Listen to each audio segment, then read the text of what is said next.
አስባችሁ ሰርግ የምትጠሩ ሰው አለ አይደል? ጥሩ መኪና ያለው መቶም ደግሞ ይሄ ነገር ጣል ያደርጋል የሚባል ሰው የጥሪ ወረቀቱ አስቀድሞ ነው የሚደርሰው።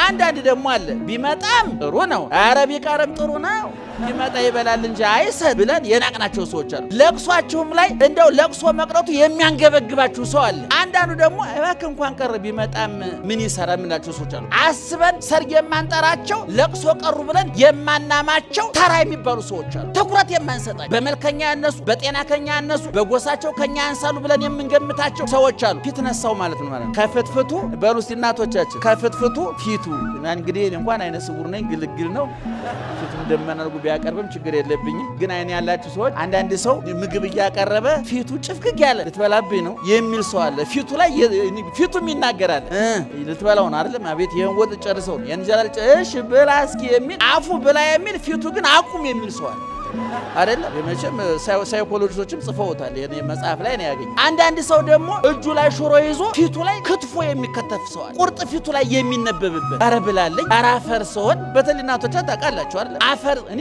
በጣም ነው ደስ ይላል። አፈር ሰውን በማርያም ስም እንደምደሰት ይገርማል። አንዳንድ ሰው ትንሽ አትበላም ነበር እሺ ትንሽ ወጥ ልጨምርልህ ብትበላ እኮ ጥሩ ነበር በልሽ እንግዲህ አሁን መጀመሪያም ሲያቀርብ እየተበሳጭ ነው ያቀረበው።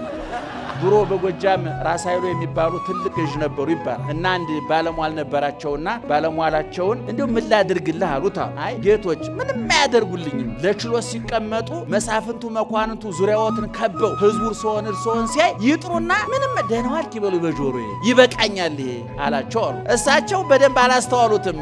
ሰውየው ጥቅሙን አስልቶ ነው። እንዴማ ቀላል አይደለም ወይ እኔ ጋሻ መሬት ስጠኝ ትለኛለህ ስልጣን ስጠኝ ትለኛለህ ብዬ ነው እኔ ምን ቸገረኛልና ተሰብስበው መሳፍንቱ መኳንንቱ ዙሪያቸውን ከቦ ህዝቡ እሳቸውን ሲያይ ጠሩና ምንድነው ያሉት እየሳቀ ከዛ በኋላ ያ ሁሉ መሳፍንት መኳንን ለካ የእሳቸው አማካሪ ነው ብሎ ቅቤው እየተጫነ ማሩ እየተጫነ ጤፉ እየተጫነ አያችሁ ብልጥ ሰው እንድነው የሚያደርግ። አንዳንድ ሰው አለ ከባለስልጣናት ጋር ጠጋ ብሎ ፎቶ የሚነሳ አያቆም እኮ ሰውየው ይገርማችሁ ፎቶውን እያሳየ እንደ ስንት የምናውቀው መረጃ አለ። ከባለስልጣን ጋር ፎቶ ተነስቶ አውቃቸዋለሁ ብሎ በስማቸው ያስደነገጠ ሰው አለ። ሲሻር ደግሞ ይቀደዋል። ምን ችግር አለ? ባለስልጣን ሲሻር ፎቶአቸው ይቀደላል። ታውቃላችሁ ያፈቀርን ሰሞን እኮ የፍቅረኛችን ፎቶ እኮ እንደ ስለ ማርያም ምናይ ነበር አይደል? ስንጣላስ ወጭቅጭቅጭቅ አድርገን ሰውየውን መግደል ፍርድ ቤት ስለሚያስቀርና ስለሚያሳስር ፎቶዋን ትቀደዋል። አያችሁ እነ ቅዱስ ሚካኤል እግዚአብሔር ወዳችኋለሁ ያላቸውና ሹክ ያላቸውና ለዚህ ነው እንጠብር ግፍ ብለን እረ ለምኑልን እረ ንገሩልን ወርቀናል አንሱን ረክሰናል ቅዱስን ቆሽሸናል እጠቡን ጠፍተናል ፈልጉን ለጌታችሁ ንገሩልን ከኛ ይልቅ እናንተ ቀርቡታላችሁ ያሉ ኦርቶዶክሳዊ ተዋሕዶ እናታችሁ መጻሕፍትን አንብባ ተርጉማ አመስጥራ የምትኖር እንጂ እንደ ልቧ የምትኖር ትዝ ያላትን የምታወራ ቤተክርስቲያን አለች። ሁልጊዜ እናገር ተሰርታ የተጠናቀቀች የእውቀት ቤተክርስቲያን፣ የእምነት ቤተክርስቲያን፣ የሞራል የሥነ ምግባር ቤተክርስቲያን ነው።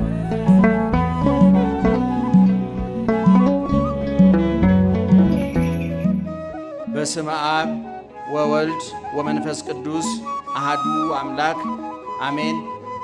እግዚአብሔርን ብላችሁ ይቅርታውን ቸርነቱን አምናችሁ ከቅድስት ድንግል እናቱና ከቅዱሳን ባለሟሎቹ የእግዚአብሔር ቤተሰቦች ምእመናን እንዴት ዋላችሁ? ኧረ ጮክ በሉ። እንዴት ዋላችሁ? እንዴት ዋላችሁ?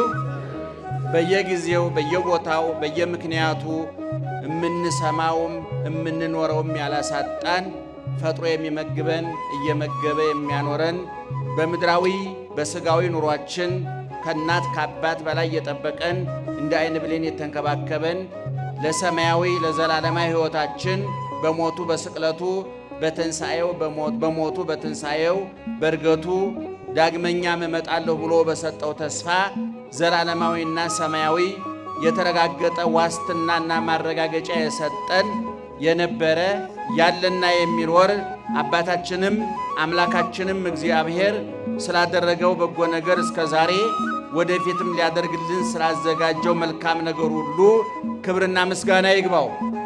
ክብርና ምስጋና ይግባው። ክብርና ምስጋና ይግባው። ደህና ዋላችሁ? በደንብ ስሙን እጥር ምጥን ሰብሰብ አድርገን የዕለቱን ታሪክ ከሕይወታችን ጋር አገናኝተን ጥቂት ነገር እንነግራችኋለን። የሚመክር የሚያስተምር የሚመራ የሚመግብ እግዚአብሔር ነውና እኛ ትዝ ያለንን የመሰለንን የገመትነውን የግል ፍላጎታችንን የግል ሐሳባችንን እንዳናፈስባችሁ ጆሮአችሁን ይጠብቅ እግዚአብሔር፣ አንደበታችንንም ይቆጣጠር እግዚአብሔር። አሐዱ ሕፃን እምዕብራውያን ፈለገ ተከዚ ተገድፎ ወእምተሰጥሞ ውስተ ባሕር በእደ ወለተ ፈርዖን ተሃድፎ አውፃ ሕዝበ እምድረ ግብፅ ወለጸሮሙ ቀሰፎ ሕፃነ ማርያም ከማሁ እምሕፃናተ ገሊላ ተሪፎ ፄዋፄዮን ሜጠ ወነሰተ ግልፎ የሚል እነንታ ሰናይ በጸናጽል የሚያሳምሩት የሚያስውቡት ለጆሮ እንዲጥም ለአእምሮ እንዲመግብ ሕሊናን እንዲያሳርፍ ነፍስን እንዳረካ አድርገው የሚያሳምሩት ከዛሬ 500 ዓመት በፊት የተደረሰ ማህሌተ ጽጌ የሚባል ድርሰት አለ። ምዕመናን ገድላት፣ ድርሳናት፣ ተአምራት፣ መልካ መልክ የምንላቸው በጠቅላላ ሁሉ ከብሉይ የተቀሰሙ ከሐዲስ የተለቀሙ ከመጻሕፍተ ሊቃውንትና መነኮሳት የተቀመሙ ንባባቸው ጆሮ የሚሞላ ምስጢራቸው አእምሮ የሚያጠግብ ኃይለ ቃላቸው ሕሊናን የሚያሳርፍ ነፍስን የሚያረካ ናቸው። በግዕዝ ቋንቋ ስለተዘጋጁ ምናልባት ብዙዎቻችሁ የመስማቱ አጋጣሚ ላይኖራችሁ ይችላል። አሁን የጠቀስኩላችሁ ያነበብኩላችሁ በግዕዝ ቋንቋ ያነበብኩላችሁ ምንባብ ከማህሌተ ጽጌ የተወሰደ ነው። 5 ቤት የግዕዝ ግጥም ነው። ሊቁ ብሉዩን ከሐዲስ እንዴት አድርገው እንዳስታረቁት ግጥሙ 5 ቤት ነው። በግዕዝ ቋንቋ የተዘጋጀ ነው። የሚገርማችሁ ግን ብሉዩን ከሐዲስ የጥንቱን ከአዲሱ እንዴት አድርገው እንዳገናኙት ሙሴን ከክርስቶስ ዲያብሎስን ፈርዖንን ከዲያብሎስ በግብፅ ያለቁትን ሕፃናት በገሊላ ካለቁት ሕፃናት ሙሴ የኤርትራ ሰበካ ጉባኤው አንዱ ስፒከር ማሰብ አለበት። ማመልከቻ ደህና ዋላችሁ? ይሰማችኋል? እስኪ እንደሚሰማችሁ በጭብጨባ ግለጡልን። ስለዚህ አሁን የአነበብኩላችሁን በቀጥታ በተረጉምላችሁ ረጅሙን የብሉይ ኪዳን ታሪክ እጥር ምጥን አድርጎ ለጆሮአችን ለአእምሮአችን ይመግብልናል ብዬ አስባለሁ። ይሄ ድርሰት አሐዱ ሕፃን እምዕብራውያን ፈለገ ተከዚ ተገድፎ ከዕብራውያን ከእስራኤላውያን መካከል አንድ ሕፃን በፈለገ ተከዚ በወንዝ ዳር ተጥሎ ወእምተሰጥሞ ውስተ ባሕር በእደ ወለተ ፈርዖን ተሃድፎ በባህር ከመስጠም በፈርዖን ልጅ እጅ ተርፎ ተሻግሮ አውፃ ሕዝበ እምድረ ግብፅ ወለጸሮሙ ቀሰፎ ጠላታቸውን ፈርዖንን ከነሰራዊቱ ከነሰረገላው አስጥሞ ምናልባት በዛን ጊዜ የግብፅ መንግስት ማለት የፈርዖን መንግስት ማለት ዛሬ ዓለምን የሚኑጡት የሚያናውጡት ሁሉ በእጃቸው ሁሉ በደጃቸው የሆነ የዓለምን ፖለቲካ የዓለምን ኢኮኖሚ የዓለምን ወታደራዊ አሰላለፍ ይመራሉ ከሚባሉት ከነ አሜሪካ የሚቆጠር ገናና መንግስት ነበር። የዛሬ 3000 ዓመት ገደማ የነበረው የግብፅ መንግስት ፈርዖን በጣም ብዙ ሺህ ሰረገላ የነበረው በጣም ብዙ ሺህ የተቀለበ የሰለጠነ የደረጀ ወታደር የነበረው በመከላከያው መስክ በጣም ጠንካራ መንግስት ከሚባሉት መካከል የግብፅ መንግስት ነው። የፈርዖን መንግስት ነው። ሙሴ አንድ ብትር ይዞ የተጋፈጠው ከዚህ ሰራዊት ጋር ነው፣ ከዚህ መንግስት ጋር ነው። ሙሴ በእጁ ላይ የነበረው አንድ በትር ነው። በአንድ በትር በሚገባ የሰለጠነ የታጠቀ ስንቅ፣ ትጥቅ፣ ስልጠና ያለውን የግብፅን ወታደር ለመጋፈጥ ብትር ብቻ ሳይሆን ልብም ይጠይቃል፣ ዓላማም ይጠይቃል። ብዙን ጊዜ ለአንድ ወታደር 4 ነገር ያስፈልገዋል ይባላል። አንደኛ ስንቅ፣ ሁለተኛ ትጥቅ፣ ሶስተኛ ስልጠና፣ አራተኛና በግድ የሚያስፈልገው 3ቱን ቅርጽ አስይዞ መስመር አስይዞ ውጤታማ የሚያደርጋቸው ፈቃደኝነት ነው። ለመዋጋት መፈለግ፣ ፈቃደኝነት፣ መዋጋት አለብኝ ብሎ ዓላማ አድርጎ የሚዘብት ወታደር ያስፈልጋል። ዓላማ የሌለው ወታደር በቂ ትጥቅ ቢኖረው፣ በቂ ስንቅ ቢኖረው፣ በቂ ስልጠና ቢኖረው ስልጠናው፣ ስንቁ፣ ትጥቁ ባክኖ ባዝኖ ተማርኮ አልቆ ይቀራል። አሁን የፈርዖን መንግስት ቅድም እንደነገርኳችሁ ጠንካራ ህዝብ መንግስት ነው። ጠንካራ ወታደር ያለው ሙሴ ይህን መንግስት የተጋፈጠው በአንድ በትር ነው። በትረ ሙሴ በሉ እስኪ ጮክ ብላችሁ። የሙሴ ምን ማለት ነው? የሙሴ በትር ማለት ነው። አሁን ቅድም በጥቅሱ እንደነገርኳችሁ አውፃ ህዝበ ምድረ ግብፅ ወለጸሮሙ ቀሰፎ፣ ያንን ጠላታቸውን ቀስፎ ገሎ ፈርዖንን ከነብዙ ሺህ ሰራዊቱ ከነብዙ ሺህ ሰረገላው በኤርትራ ባህር አስጥሞ ያንን ያሻገረው ያ በአባይ ወንዝ ዳር በኤርትራ ወንዝ ዳር በግብፅ ወንዝ ዳር የተጣለ አይረባም አይጠቅምም ተብሎ የተጣለው እግዚአብሔር ግን ለትልቅ ሥራ የፈለገው ምእመናን፣ የእግዚአብሔር አሰራር ከሰዎች አሰራር የሚለየው እግዚአብሔር በብዛት አያምንም፣ በጉልበት አያምንም፣ በስንቅ በትጥቅ አያምንም፣ በስልጠና አያምንም። እግዚአብሔር የሚያምነው በንጹሕ ልብ ነው፣ በጠንካራነት ነው። አሁን ቅድም እንደነገርኳችሁ ሙሴ በባህር ዳር የተጣለ አንድ ዝግባ የማይባል ሕፃን ነው። በእግዚአብሔር እርዳታ በእህቱ ጥቆማ በፈርዖን ልጅ ቅንነት ቤተ መንግሥት ያደገ በወተት በፍትፍት ያደገ፣ ነገር ግን የቤተ መንግሥቱ ምቾት፣ የቤተ መንግሥቱ ፍትፍት፣ የቤተ መንግሥቱ ድሎት ዓላማውን ያላስረሳው፣ ማንነቱን ያላስረሳው ትልቅ ልባም ነው ሙሴ። እና ይሄ ሙሴ ያንን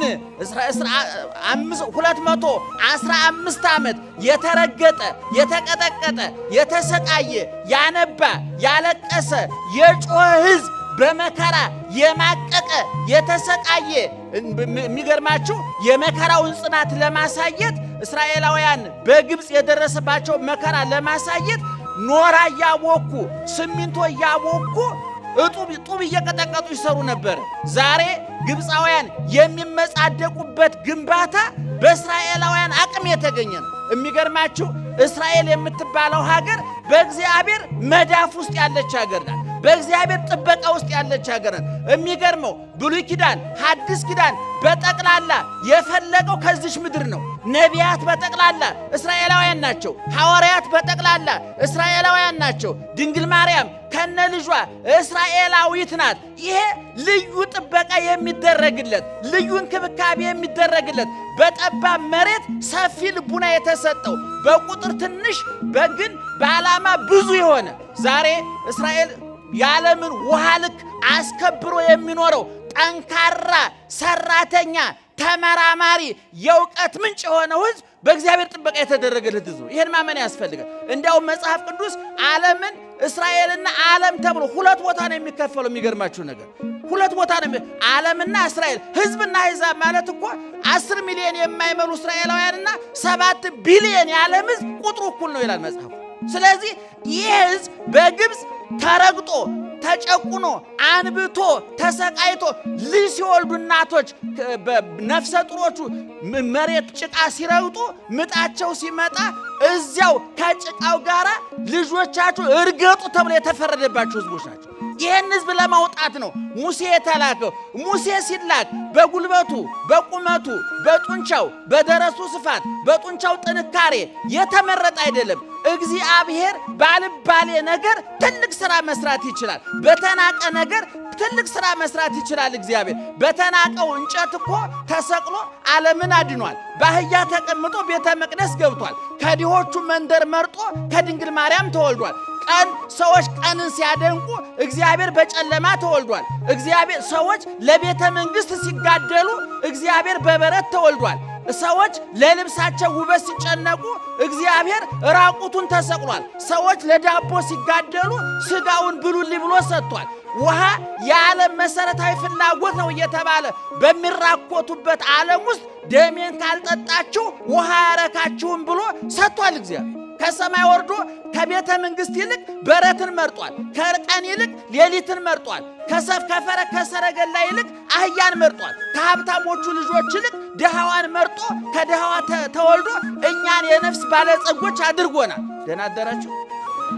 በደንብ እየሰማችሁ እስቲ ማርያምን በሉ ከልባችሁ። እስኪ ድገሙ። ጠዋት ግደላችሁ ማርያምን እንደው ሲጣፍጥ ማርያምን እና ልብ አድርጉ። ቅድም የነገርኳቸው ጥቅስ ምንድነው የሚለው? ይሄ ሕፃን ይሄ እስራኤላዊ ሕፃን የዮካብድና የእንበረም ልጅ ሙሴ በባህር ዳር ተጥሎ ተገኝቶ በስቃይ በቤተ መንግሥት በምቾት ነው ያደገው እሱ። ነገር ግን እሱ ቤተ መንግሥት ቢያድግም ቢሞላለትም ቢሳካለትም ሆዱ ቢሞላም ፍላጎቱ ቢሳካለትም ሕዝቡን አልረሳም፣ ፈጣሪውን አልረሳም። እና ያንን ቅድም የነገርኳችሁን ፈርዖንን ከነግዙፍ ሰራዊቱ ከነግዙፍ ጦር መሳሪያው የኤርትራ ባህር በልቶት እንዲቀር አድርጎ እስራኤልን አሻገረ። የኤርትራን ባህር ከፈለ። 40 ዘመን መና ከሰማይ እያወረደ ውሃ ካለት እያፈለቀ የእስራኤልን አስቸጋሪነት የሕዝቡን አስቸጋሪነት ተቋቁሞ በእግዚአብሔርና በሕዝቡ መካከል አገናኝ መኮንን ሆኖ ድልድይ ሆኖ እግዚአብሔር ሲቆጣ ኧረ ጌታዬ ማርልኝ እያለ ሕዝቡ ሲረብሽ ኧረ ረፉ እያለ በሰውና በእግዚአብሔር መካከል አደላዳይ፣ አገናኝ፣ አስማሚ፣ አስታራቂ የብሉይ ኪዳን መካከለኛ ሆኖ ያን ሕዝብ ከግብፅ መርቶ ወጥቷል። እና አሁን ደራሲው ምንድነው የሚለው? ሙሴ ይሄን አደረገ። ይሄ በብሉይ ኪዳን የተከናወነ ነው። በሐዲስ ኪዳንሳ ብሎ ሲጠይቅ ሕፃነ ማርያም ከማሁ ሕፃናተ ገሊላ ተሪፎ ሙሴ ከግብፅ ወደ ባህር ይጣሉ ከነበሩ ሕፃናት በተአምር ተርፎ እስራኤላውያንን የኤርትራን ባህር ከፍሎ ከፈርዖን ቅኝ ግዛት ነፃ አውጥቶ ምድረ ርስትን አወረሳቸው። በሐዲስ ኪዳንሳ በገሊላ ሄሮድስ ከጨረሳቸው ሕፃናት የተረፈው ሕፃን ዘበታይቱ ወልድ ዘበላይሉ ቅድመ ዓለም የአብ ልጅ ድኅረ ዓለም የድንግል ማርያም ልጅ ከርቀት ወደ ግዝፈት ከሕያውነት ወደ ሟችነት ከዘላለማዊነት ወደ ጊዜያዊነት ከሰማያዊነት ወደ ምድራዊነት ሁሉን ከመቻል ምንም አለመቻል በጠባብ ማህፀን በጠባብ መቃብር ወደ መወሰን የመጣው አጥጋቢው ተርቦ የሚያጠጣው የሚያረካው ተጠምቶ ሰማይን በከዋክብት በፀሐይ በጨረቃ አስውቦ ምድርን በአዝሪት በአትክልት በጽጌያት አስውቦ ራሱ የሚለብሰው አጥቶ በበረት ብርድ ያንሰፈሰፈው ሄሮድስ ሕፃናትን ሲያስገድል በእናቱ ጥረት አምልጦ ወደ ግብፅ ተሰዶ መልሶ ቀራንዮ ላይ ውሎ እጆቹን እግሮቹን ተቸንክሮ ተገርፎ በጥፊ ተመቶ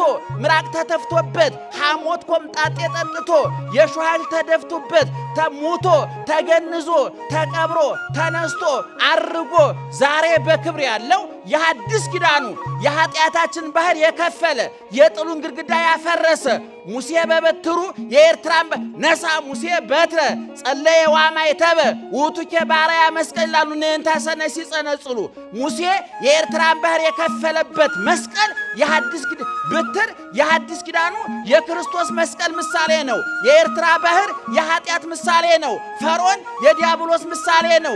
ግብፅ የሲኦል ምሳሌ ናት። ከሰማይ የወረደው መና ከዓለት የፈለቀው ውሃ በሐዲስ ኪዳን የበላ ነው።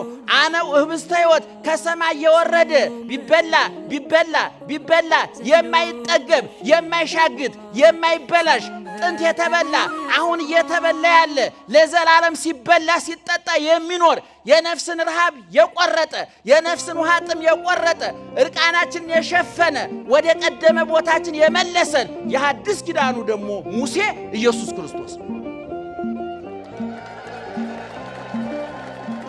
ድገሙት ግደላችሁ ምእመናን። ስለዚህ አሁን ቅድም የነገርኳችሁ አጭሯ ድርሰት 5 ቤቷ የግዕዝ ግጥም የነገረችን ይሄንን ነው። የሚገርማችሁ በዚህ ግጥም ከኦሪት ዘጸአት ከምዕራፍ 1 እስከ 15 ድረስ ያለው ተካቷል። ሐዲስ ኪዳን በሙሉ ተካቷል ማለት እንችላለን። ለዚህ ነው የኛ ሊቃውንት ባጭር ንባብ ረጅም ምስጢር፣ በረጅም ንባብ ጥልቅ ምስጢር ማስቀመጥ ይችሉበታል። ብሉይን ከሐዲስ ማስታረቅ ያውቁበታል። እና ቅድም እንደተናገርኩት የአብርሃም ዘር የያዕቆብ የይስሐቅ ዘር ከሀገር ውጣ ከሕዝብ ተለይ እኔ ወደማሳይህ ማርና ወተት ወደምታፈሰው ምድር ሂድ ተብሎ የተነገረው አብርሃም የወለዳቸው ልጆች የያዕቆብ ልጆች 12ቱ ነገድ ወደ ግብፅ ወርደው ያን ሁሉ መከራ ማቀው ተቀብለው ወጥተው ምድረ ርስት ገቡ። ጠላታቸው ፈርዖን ከነ ሰራዊቱ በኤርትራ ባህር ሰጠመ። ይሄ ሁሉ የተደረገው በሶስት ወገን ነው። አንድ የነገሮች ሁሉ ባለቤት ማን ነው? ኧረ ጮክ በሉ። የነገሮች ሁሉ ባለቤት ማን ነው? እግዚአብሔር ነው። እግዚአብሔር ሥራ ሲሰራ ደግሞ የሚመርጣቸው መሳሪያዎች አሉ። መልአኩ ቅዱስ ሚካኤል ይሄን ሕዝብ እየመራ እየመገበ እያስተዳደረ ሙሴን እንዳግዝ ከእግዚአብሔር ተመድቧል። ምእመናን አረጋዊ መንፈሳዊ የተባለው የቤተ ክርስቲያናችን መጽሐፍ እንዲህ ይላል። ወበከመ ደመናት ይነሱ ማየ እምነ ባሕር ወይነዙ ዲበ ምድር ወያበቁሉ ፍሬያተ ወያሴንዩ ወያሰምሩ ከማሁ መላእክትኒ መንፈሳውያን ይነሱ ምህረተ እምባሕረ ምህረቱ ለእግዚአብሔር ወይሰውጡ ውስተ ነፍሳቲሆሙ ለጻድቃን ከመ ይልሐቁ ባእምሮ እስከ ፍጻሜ። ወደ አማርኛ ልተርጉመው። ደመና ውሃውን ከውቅያኖስ ጠልፎ ወስዶ በደረቀው መሬት ላይ ባፈሰሰው ጊዜ ወይም ዝናብ በጣለ ጊዜ ማለት ነው። የደረቀው ይለመልማል፣ የለመለመው ያብባል፣ ያበበው ያፈራል አለ። እንደዚህም ሁሉ በደመናው መላእክትን መስሎ ቅዱሳን መላእክት የምህረት ውቅያኖስ፣ የይቅርታ ውቅያኖስ፣ የጸጋ ውቅያኖስ፣ የፍቅር ውቅያኖስ፣ የሰላም ውቅያኖስ የሁሉ ነገር መገኛ ከሆነው ከውቅያኖሱ እግዚአብሔር ምህረቱን፣ ይቅርታውን፣ ቸርነቱን ቀርተው አምጥተው በቅዱሳን በጻድቃን በክርስቲያኖች ላይ ባፈሰሱት ጊዜ ይላል ከመ ይልሐቁ ባእምሮ እስከ ፍጻሜ በእምነት ፍጹማን እስኪሆኑ ድረስ ይለመልማሉ ይላል። ልብ አድርጉ። ደመና ዝናብ ይፈጥራል። የዝናብ ፈጣሪ ማን ነው? አይደለም እግዚአብሔር። ፈጣሪ ከተባለም እሱ ሳይሆን አይቀርም በላችሁ ነው በግምት። እሺ ይሄ ዝናብ እንደምን የሚፈጠረው እስኪ ንገሩ። ኢቫፖሬት የምትሉት ምን ሆነ ነገር አለ አይደል? ምንድነው የሚሆነው? እሱ እኮ በነገራችን ላይ ምእመናን ሳይንስ አንዳንድ ጊዜ ቀበጥ ሲል እንደው ጫፍ እየወጣ ነው እንጂ ከሃይማኖት ውጭ አይደለም። አንዳንድ ጊዜ ቀበጥ ይላል። ቅብጠቱን ደግሞ የሚገቱ ደግሞ ሊቃውንት የሚቆነጡት ሊቃውንት ያስፈልጋል። ሳይንስ የሃይማኖት ማረጋገጫ ሁሉ ነው ሊያገለግል ይችላል። ልብ አድርጉ። ሰማይን ምድርን የፈጠረ ማን ነው? ፀሐይን፣ ጨረቃን፣ ከዋክብትን የፈጠረ ማን ነው? ወተትን የፈጠረ ማን ነው? እሺ ወተት ውስጥ ካልሽየምና ፕሮቲን እንዳለው የነገረን ማን ነው? ሎሚውን የፈጠረ ማን ነው? ሳይንስ ነው እንዳትሉ። ሎሚን የፈጠረ ማን ነው? እሺ ቫይታሚን ሲ እንዳለ የነገረን ማን ነው? አቤት ሳይንስ ጥቆማ ነው ማለት። ድግስ እዚህ ቦታ አለ ብሎ አቅጣጫ የሚጠቁም ማለት። ደጋሽ ማን ነው? ደጋሽ ማን ነው? ሎሚን የፈጠረ ማን ነው? እሺ ለምሳሌ ደማችሁ ፕላስ ኦ ምን ኦ የሚባል ነገር አለ አይደል? ማን የነገረን? ሳይንስ። ደሙን ራሱ የፈጠረውስ? ይኸውላችሁ መኪና አምራች አለው፣ ገዥ አለው፣ ሹፌር አለው። አሁን ሳይንስ የመኪናው ሹፌር እንጂ አምራቹ አይደለም። አንድ ሳይንስ ቀበጥ ሲያደርገው እኔ ነኝ ያመረኩ ሲል አረረፍ አይደለም የሚለው ያስፈልጋል። ሳይንሱ ላይ ጥሙጥኝ ያሉ ሰዎች ወይ አብደዋል ወይ ሊያብዱ ኮታቸውን አውልቀው ሸሚዛቸው ላይ ናቸው። ሊያብዱ እያኮበኮቡ ነው። እኛ እንደዛ እናብድ። ሳይንስን በቦታው እንጠቀምበታለን፣ ሃይማኖቱን በቦታው እንጠቀምበታለን። ስለዚህ ዝናቡ ይላል የኛ ትምህርታችን እርጥቡና ደረቁ ሲጋጭ በትነት ዝናብ ይፈጠራል። ያ ዝናብ የሚፈጠረው ግን ደመና አለ። ደመናው ከውቅያኖስ ውሃውን ጠልፎ ያመጣዋል። ያ ከውቅያኖስ የጠለፈውን የተጫነው የሚገርማችሁ ነገር ውሃውን ከውቅያኖስ እየቀዱ ደመናው ላይ የሚጭኑ መገብተ ማያት መላእክት አሉ። ደመናውን ደግሞ የሚሾፍሩ ደግሞ በዚህ ሂድ በዚያ ሂድ እያሉ ደግሞ የሚያዙ የተመደቡ መገብተ ደመናት መላእክት ደግሞ አሉ። መገብተ መባረቅት፣ መገብተ ከዋክብት፣ ደመናት መላእክት አሉ። ማን የመደባቸው? እግዚአብሔር ነው የመደባቸው። እና ይሄ ደመናው ከውቅያኖስ ውሃውን ይጫንና ያመጣና በዚህ ላይ በደረቀው መሬት ላይ ያዘንበዋል። ኤጲፋኔዎስ የሚባል ሊቅ በብሉይ ኪዳን ኢዮብም ተናግሮታል። እይሰጠጥ ደመናሁ ይላል። የሚገርማችሁ አሁን ደመናው በነገራችን ላይ ዝናብ የያዘ ደመናና ያልያዘ ደመና በምን ይታወቃል? አይናሞች፣ ኧረ አይናሞች በምን ይታወቃል? እስኪ ንገሩኝ። አንድ ደመና ይሄ ደመና ዝናብ ይዟል አልያዘም የሚል በምን ታውቁታላችሁ? ይጠቁራል። የታየው እንዳትል መጻሕፍት አይን ናቸው። ጸልሙ ማያት በውስተ ደመናት። ደመናው መጽሐፋችን ይናገራል። ዝናብ የያዘ ደመና በምን ይታወቃል? ይጠቁራል። የተማረ ሰው አይንቀዥ። ይሄ ዝናብ የያዘው ደመና አይንቀዥቀዥ። የሚገርማቸው ይሄ ዝናብ ያላዘውን ደመና ነፋስ ጠርጎ ያጠፋዋል። ስለዚህ አሁን ሊቁ ያለው ምንድነው? ደመናው ውሃውን ከውቅያኖስ ያመጣና በምድር ላይ ያፈሰዋል አለ። ውቅያኖስ የተባለው በምሳሌ እግዚአብሔር ነው። ዝናብ የተባለ ቸርነቱ ነው። ደመና የተባሉት መላእክት ናቸው። እኛ መላእክት ምሕረት ያመጣሉ አልን እንጂ የምሕረት ምንጭ ናቸው አላልንም። መላእክት ይላላካሉ፣ ያገለግላሉ አልን እንጂ ፈጣሪ ናቸው፣ አምላክ ናቸው አላልንም አንልምም።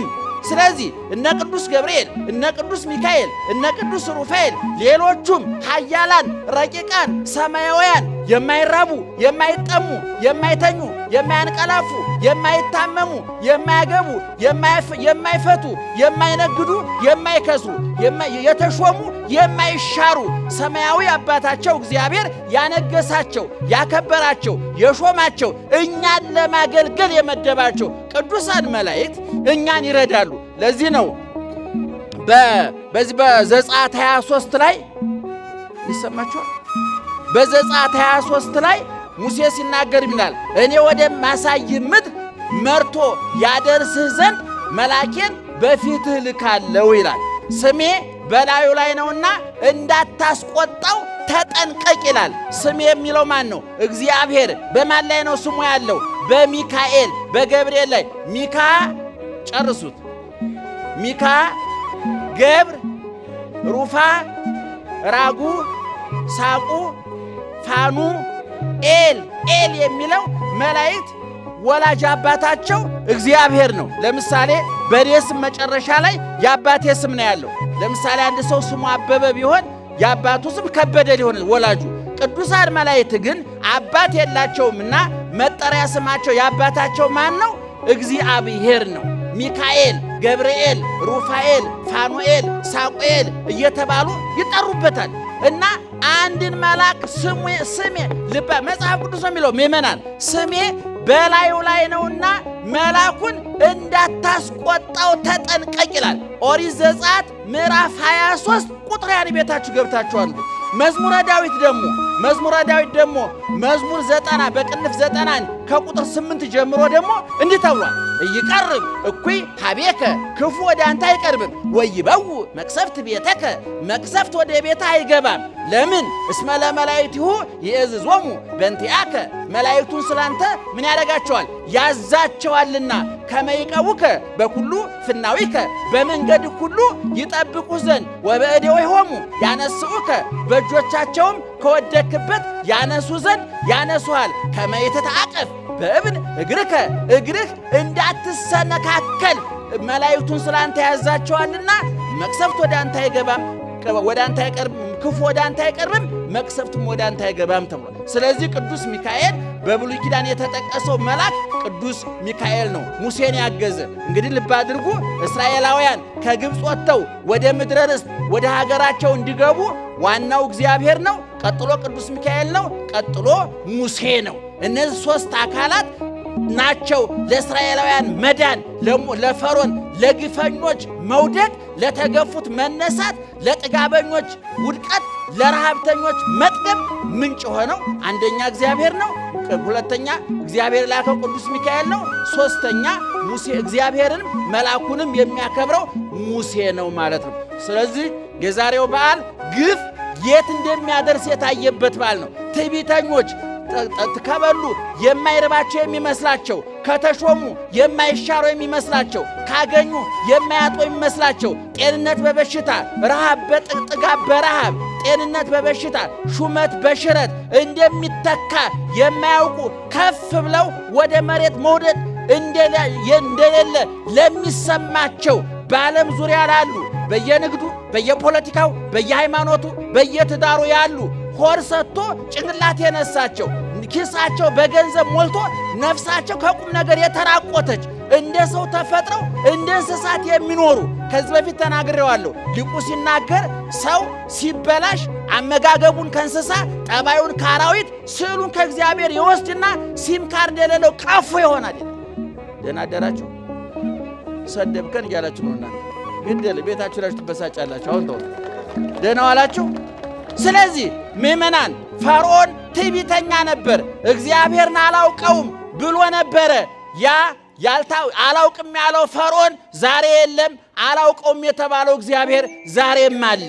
ትዕቢተኞች ትናንትና ነበሩ፣ ዛሬ አሉ፣ ነገም ክርስቶስ መጥቶ ይህን የግፍ መጋረጃ እስከሚዘጋው ድረስ ትርኢቱ እስከሚያቆም ድረስ ግፈኛው እስር ቤቱ ዓለም ፍጻሜ እስከሚያገኝ ድረስ ረሃብና ጥጋብ፣ ሐዘንና ደስታ፣ መገፋትና መግፋት፣ መሳቅና ማልቀስ፣ ማግኘትና ማጣት፣ ጤንነትና በሽታ ጎን ለጎን ይቀጥላሉ። እንደ ቀንና እንደ ሌሊት፣ እንደ ክረምትና እንደ በጋው ማለት ነው ወገኖቻችን። ስለዚህ ዛሬ እዚህ የተሰባሰባችሁት ምእመናን በተለያየ መንገድ ግፍ የተፈጸመባችሁ በትዳራችሁ፣ በንግዳችሁ፣ በተሰማራችሁበት የሥራ መስክ የበደሏችሁ፣ የገፏችሁ፣ ያስለቀሷችሁ፣ ያራቆቷችሁ፣ ትዳራችሁን የበተኑ፣ ንግዳችሁን የበተኑ፣ ሕይወታችሁን ያመሰቃቀሉ ግፈኞች ካሉ የጊዜ ጉዳይ እንጂ እንደ ፈርዖን ይወርቃሉ፣ እንደ ፈርዖን ይሰጥማሉ። ባህሩ ዛሬም አለ። ሙሴ ስለዚህ ዛሬ የመግባባት የመደማመጡ ጉዳይ እየደከመ ሂዶ በየሰፈሩ የሚሰራውን ግፍ እግዚአብሔር የሚያውቃል፣ እኛም እናውቃለን፣ ሰይጣን የሚያውቃል፣ አስፈጻሚ ስለሆነ የጉዳዩ ባለቤት ስለሆነ። ስለዚህ ወገኖቻችን ታሪክ ስትሰሙ እኔ የት ነኝ ብላችሁ በሙሴ ሚዛን ራሳችሁን መዝኑ፣ በእስራኤላውያን ሚዛን ራሳችሁን መዝኑ።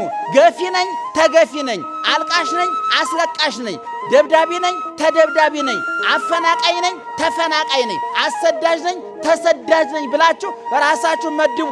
አሰዳጆች ከሆናችሁ ነገ ትሰደዳላችሁ። አፈናቃይ ከሆናችሁ ነገ ትፈናቀላላችሁ። አስለቃሽ ከሆናችሁ ነገ ታለቅሳላችሁ። አስራቢ ከሆናችሁ ነገ ትራባላችሁ።